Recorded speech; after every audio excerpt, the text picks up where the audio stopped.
Hulaan niyo kung nasaan ako. Tama. Nasa CR ako mga ka-friendship. Kasi naman, ang iyong ka-friendship ay naiihi katapos ng mahaba-habang biyahe. Kaya sabi ko sa driver, daan lang sa pinakamalapit na gas station.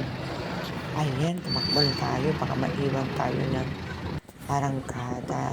Ayan, biyahe na tayo uli. Samahan niyo ako, mga ka-friendship.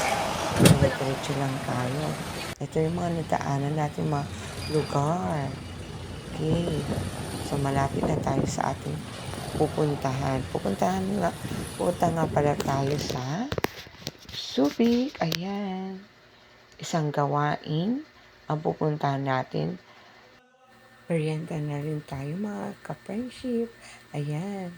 At lunchtime, bitbit ko ang red rice ko. Hindi pwede sa akin yan, kaya ibibigay ko rin sa iba. Dahil dito, nagaya naman ang aking sister na pumunta ng McDo dito sa Subic. Banding time tayo with my sister family. Nagyaya siya. Kaya, siyempre, siya ang bahala sa gastos. Nakasimangot ang sisilam yun dito. Paano naman kasi? Puno. Wala kami mapwestuhan.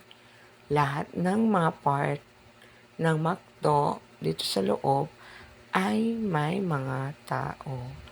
Pero yan, nakangiti na tayo dahil meron paalis na grupo, kaya doon kami lilipat.